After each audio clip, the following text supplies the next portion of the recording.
Assalamualaikum warahmatullahi wabarakatuh. Saya Iman Ashraf bin Baidi dari kelas 4 UKM akan membawakan hadis hindari dosa-dosa besar dalam topik menuduh perempuan beriman berzina qazaf. Hadis Nabi Muhammad SAW. An Abi Hurairah radhiyallahu anin Nabi sallallahu alaihi wasallam qala ijtanibus sab'al mubiqat qalu ya Rasulullah wa ma hunna qala asyirku billahi wa sihru wa qatlun nafsi allati harramallahu illa bilhaq wa aklu riba wa aklul malil yatim wa tawalli yawmal zahfi wa qazfun musanat al-mu'minat al-ghafilat muttafaqan alaih. Dari Abu Hurairah radhiyallahu anhu dari Nabi sallallahu alaihi wasallam bersabda, jauhilah 7 perkara yang membinasakan. Para sahabat bertanya, wahai Rasulullah, apakah itu? Baginda bersabda, syirik kepada Allah, sihir, membunuh jiwa yang diharamkan oleh Allah kecuali dengan hak, makan riba, makan harta anak yatim, lari dari medan perang, dan menuduh wanita mukminah yang suci berbuat zina. 7 dosa besar yang terkandung dalam hadis: syirik kepada Allah, sihir, membunuh, makan riba, makan harta anak yatim, lari dari medan perang, menuduh perempuan yang beriman dan suci berzina. Qazaf.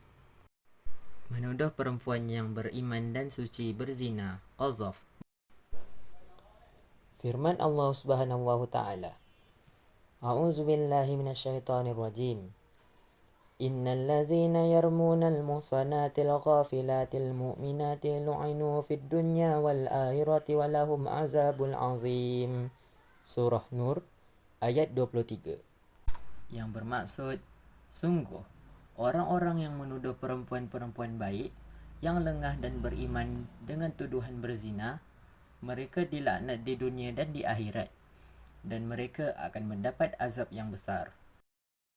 Menuduh perempuan yang beriman dan suci berzina, qazaf, bermaksud menuduh wanita Islam yang baik melakukan perzinaan tanpa membawa saksi. Seperti contoh, percakapan atau pertuduhan yang jelas seperti kamu telah berzina, atau memanggil seseorang wanita wahai penzina.